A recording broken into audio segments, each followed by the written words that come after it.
नमस्कार, आप सभी का स्वागत है न्यूज़ 18 राजस्थान की इस विशेष प्रस्तुति मना लो माता रानी को। मैं हूं पंडित चंद्रशेखर शर्मा। आज हम बात करेंगे 22 मार्च से शुरू हो रहे चैत्र नवरात्र के विषय में। दर्शकों, चैत्र नवरात्रि की बहुत ही अधिक विशिष्टता हुआ करती है।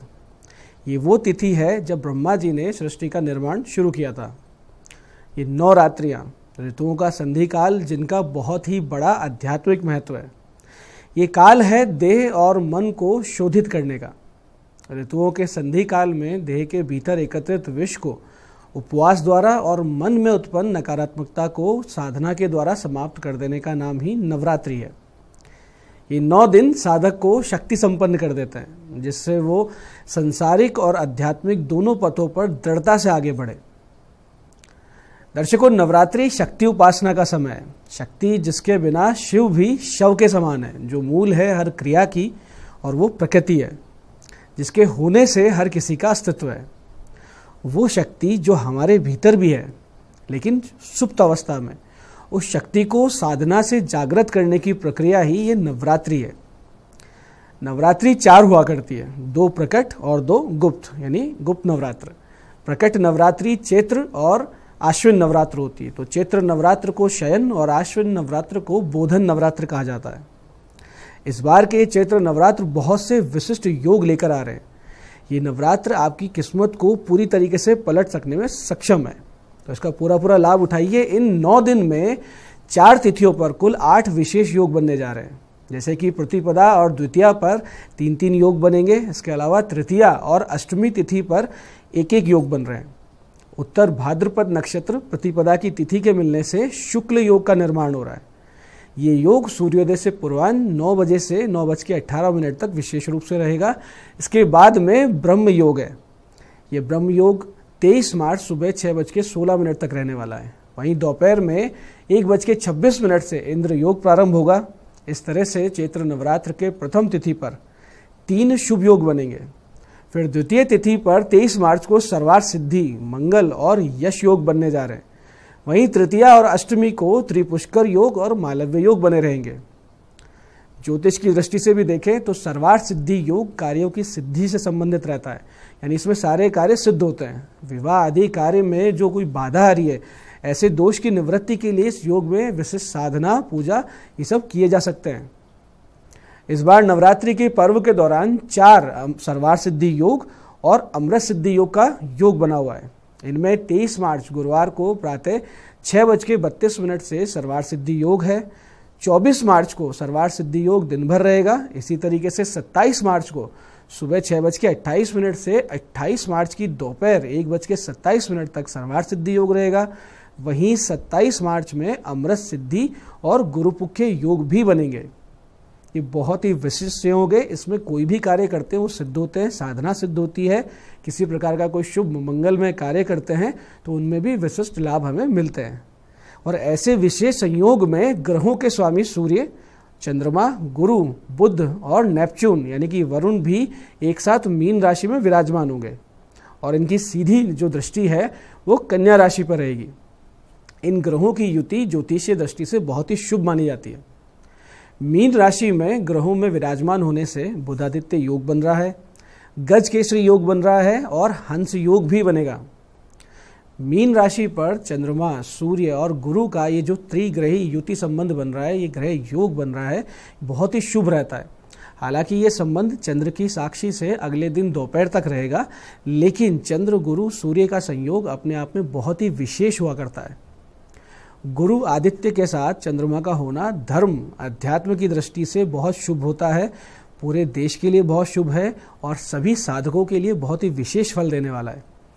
बृहस्पति यानी गुरु ग्रह एक राशि में परिभ्रमण करते हैं लगभग 1 साल, और फिर दोबारा उस राशि में वापस आने में उन्हें 12 वर्ष से अधिक का समय लगता है। इस दृष्टि से मीन राशि पर जो बृहस्पति का पुनः परिभ्रमण होगा या आगमन होगा वो 12 वर्ष के बाद होगा। और नवरात्रि का आरंभ मीन राशि के सूर्य से विशेष रूप से संबंधित होता है। इस दृष्टि से गुरु आदित्य का जो ये योग बन रहा है, ये योग विशेष मान्यता रखता है। इस योग में धर्म, अध्यात्म के नए अनुसंधान होते हैं, युग परिवर्तन की क्षमता होती है। इस दृष्टि से इस योग का बहुत महत्व है। राजनीतिक दृष्टि से बहुत शुभ है, आध्यात्मिक दृष्टि से बहुत शुभ है, और कोई अपॉर्चुनिटीज़ अगर आपके सामने है, आप कुछ हासिल करना चाहते हैं अपने जीवन में, तो बहुत अच्छा समय शुरू हो रहा है। ये जो नया संवत्सर है, ये नया वर्ष है, इसका नाम है नल, यानी ये संवत्सर नल नाम का संवत्सर है। इसके राजा बुध और मंत्री शुक्र माने जाते हैं, जिसके चलते शिक्षा क्षेत्र में बहुत क्रांति के अवसर मिलेंगे और महिलाओं का बहुत ही विशेष उत्थान इस नववर्ष में होने वाला है। इस संवत का प्रारंभ बुधवार के दिन से हो रहा है। 3 सर्वार्थ सिद्धि योग, 2 अमृत सिद्धि योग, 2 रवि योग और गुरुपुख्य योग भारतवर्ष के लिए बहुत ही उत्तम और लाभकारी सिद्ध होंगे, इसमें कोई भी संदेह नहीं है। दर्शकों, इस बार भगवती नौका सवार होकर आ रही है, यानी भगवती की जो वाहन है वो नौका है। हर बार भगवती का वाहन नवरात्रि में अलग अलग हुआ करता है। वाहन का सूत्र शास्त्र में कुछ इस प्रकार बताया गया है कि शशि सूर्य गजारूढ़ा शनि भौमे तुरंगमे गुरो शुक्रे चदोलायाम बुधे नौका प्रकीर्तिता। और वाहनों का शुभ और अशुभ प्रभाव कुछ इस प्रकार हुआ करता है कि माता दुर्गा जिस वाहन से पृथ्वी पर आती है, उसके अनुसार ही वर्ष भर में होने वाली घटनाओं का हम अनुमान लगा सकते हैं। जैसे कि कुछ वाहन शुभ फल देने वाले होते हैं और कुछ अशुभ फल देने वाले होते हैं। देवी जब हाथी पर सवार होकर आती है तो पानी ज़्यादा बरसता है। घोड़े पे सवार, अश्व पे सवार होकर आती है तो युद्ध की आशंका बढ़ जाती है। देवी जब नौका पे आती है, जैसे इस बार आ रही है, तो सभी की मनोकामनाएं पूरी होती है, बहुत ही शुभ होता है। और जब डोली पर आती है तो महामारी का भय बनता है। इसका भी वर्णन देवी भागवत में कुछ इस प्रकार किया गया है कि गजे च जलदा देवी शत्रुभंग स्तुरंग में नौकायाम सर्वसिद्धिश्य ढोलायाम मरणम ध्रुवम। तो इस प्रकार से इस सूत्र के माध्यम से हम समझे कि ये बहुत ही शुभ नवरात्रि रहने वाली है। तो इस बार माता का आगमन नौका पर और प्रस्थान डोली पर होगा। ये बहुत ही शुभकारी है, बहुत ही सुंदर है, देश के लिए भी और हम सब साधकों के लिए भी। तो दर्शकों, अब बात करते हैं इस नवरात्रि के घट स्थापना यानी देवी के आह्वान के मुहूर्त की। शास्त्राज्ञा ये है कि घट स्थापन यानी देवी माँ का आह्वान प्रातःकाल ही करना चाहिए। इसके लिए 22 मार्च के दिन का उत्तम मुहूर्त है सुबह सुबह 6:33 से 7:40 के बीच का मीन लग्न। और इसके बाद अगर इस लग्न में आप नहीं कर पाते हैं स्थापना, तो इसके बाद मिथुन लग्न में आप कर सकते हैं, जो कि है सुबह 11:15 यानी 11:14 से दोपहर 12 बजे तक। इस बार बुधवार होने से अभिजीत मुहूर्त त्याग्य होगा, तो आप 12:10 के बाद में इसका स्थापना नहीं कर सकते हैं। दर्शकों, नवरात्रि में विशेषकर माता दुर्गा के 9 स्वरूपों का पूजन किया जाता है। शास्त्र कहता है नव शक्ति भी संयुक्तम नवरात्रम तदुच्यते। माता दुर्गा वो है जो दुर्गति को हर लेती है और धर्म, अर्थ, काम और मोक्ष का मार्ग साधक के लिए खोल देती है। मार्कंडेय पुराण अनुसार माता दुर्गा के 9 स्वरूप इस प्रकार है। सबसे पहले शैलपुत्री, फिर ब्रह्मचारिणी, फिर चंद्रघंटा, फिर कुष्मांडा, स्कंद माता, कात्यायनी, कालरात्रि, महागौरी और सिद्धिदात्री। दर्शकों, जो कुछ भी चराचर में व्याप्त है वो सभी दुर्गा के ही रूप हैं। शास्त्र कहते हैं कि भूतानि दुर्गा भुवनानि दुर्गा स्त्रियो नरश्चापि पशुश्च दुर्गा यद्यपि दृश्यम खलु सेव दुर्गा दुर्गा स्वरूप पाद परम न किंचित। तो जो कुछ आपकी दृष्टि में है, जो कुछ दृष्टि के परे है, वो सब जगदम्बा भगवती दुर्गा का ही स्वरूप है। इन प्रचलित 9 स्वरूपों के अतिरिक्त दक्षिण भारत में साधकों के बीच में माता दुर्गा के विशेष 9 रूपों का पूजन बहुत ज़्यादा प्रचलित है, जो कुछ इस प्रकार है। वन दुर्गा यानी वो जो हिंसक पशुओं से साधक की रक्षा करती है, भक्तों को अभय प्रदान करती है, उनकी मंगल करती है। फिर है शूलिनी दुर्गा, ये दुष्ट जनों से अपने भक्त की रक्षा करती है, ग्रह पीड़ा से एक मुक्ति दिलवाती है, उनको शांत करती है। इनमें अद्भुत क्षमता है जो जीवन को पूरी तरीके से बदल देती है। फिर है जातवेद दुर्गा, ये अग्नि स्वरूपा है, शत्रुनाश करने वाली है और भक्त की रक्षा करने वाली है। फिर है शांति दुर्गा, ये भक्त के सभी मनोरथ पूरी तरीके से संपूर्ण कर देती है। फिर है शबरी देवी, ये माता छिन्नमस्ता का ही एक स्वरूप है और योगियों के द्वारा बहुत ज़्यादा वंदनीय है। फिर है ज्वालामुखी, ये ज्वाला मालिनी रूप में भी जानी जाती है, प्रेतादिक बाधाओं का शमन कर ग्रह दोषों और विपरीत दशाओं का शमन करती है और साधक को त्रिकाल दर्शन की शक्ति मिलती है।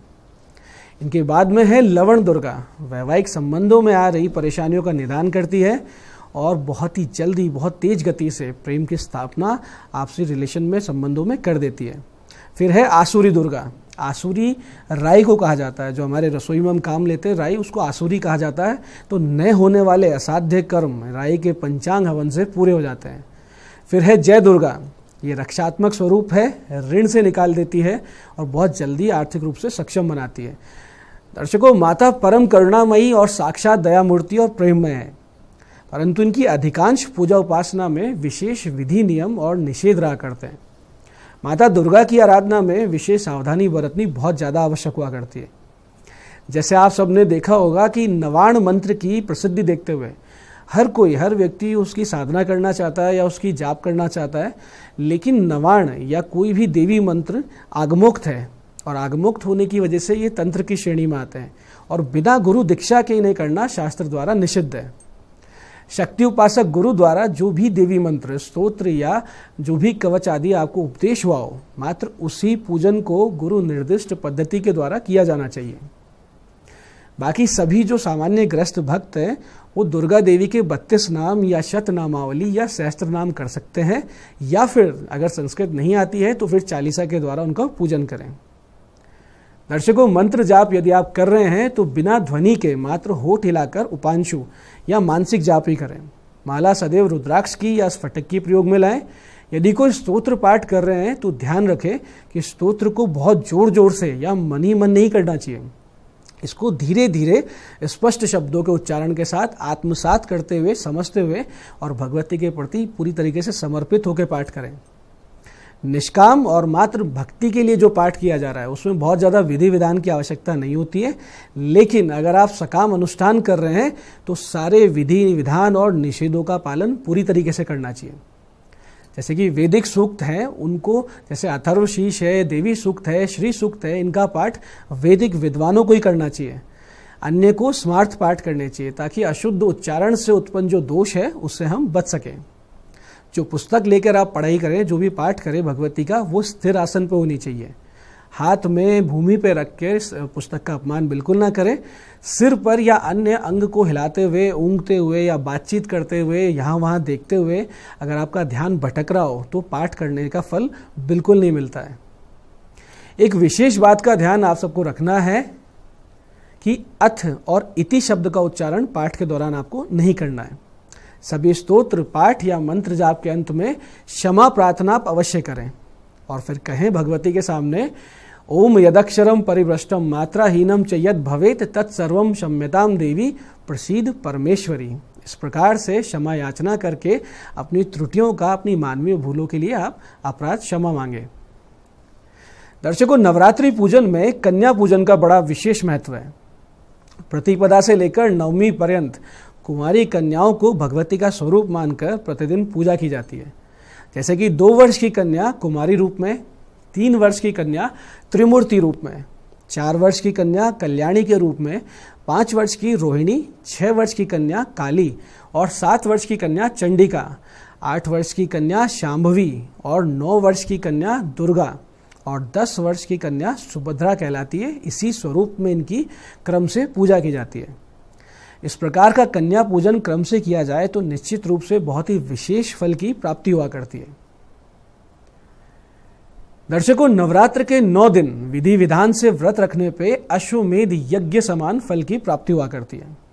ये बहुत ही विशिष्ट हुआ करता है। जिस प्रकार से अलग अलग विधि विधान से अलग अलग भोज्य पदार्थों के साथ व्रत किए जाते हैं, उनका बहुत बड़ा प्रभाव मिलता है।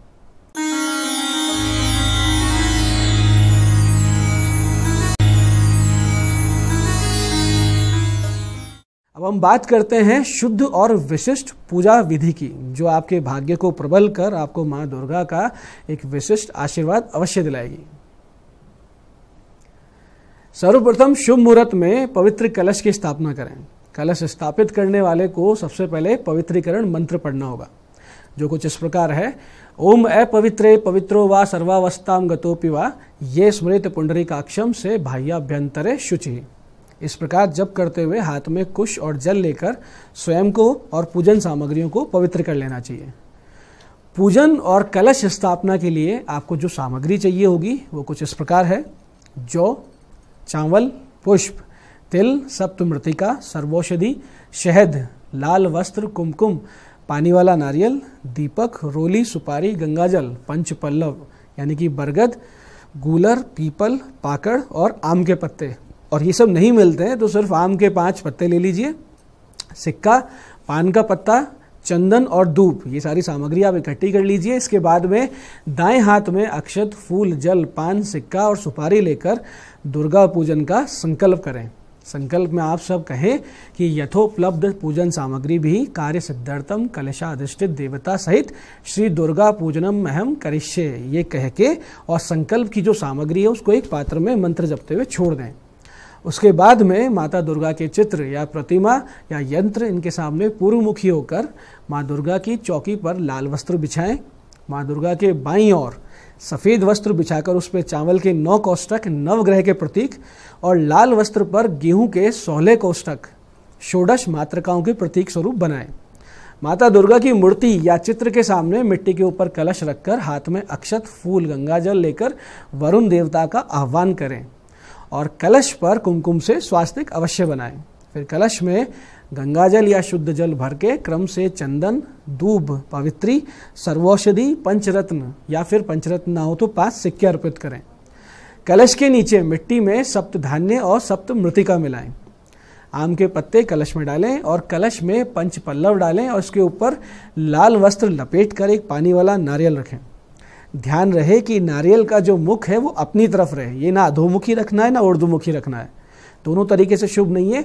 तो अच्छा रहेगा कि इसका मुख अपनी तरफ रहे। तो ऐसे में आप नारियल को रखने के बाद में और भगवती से प्रार्थना करें और उसके बाद में अपनी पूजन को आरंभ करें। पूजन इस तरीके से करना है कि कलश को वस्त्र से अलंकृत करें, मौली से इसे बांध दें और कलश के नीचे मिट्टी में जौ के दाने फैलाएं और फिर देवी का ध्यान करें और कहें ओम जयंती मंगला काली भद्रकाली कपालिनी दुर्गा क्षमा शिवा धात्री स्वाहा स्वधा नमोस्तुते नमस्तस्ये नमस्तस्ये नमस्तस्ये नमो नमः। इस प्रकार से आप अपने पूजन पद्धति और मंत्र जाप या स्तोत्र चालीसा का पाठ आरंभ कर सकते हैं।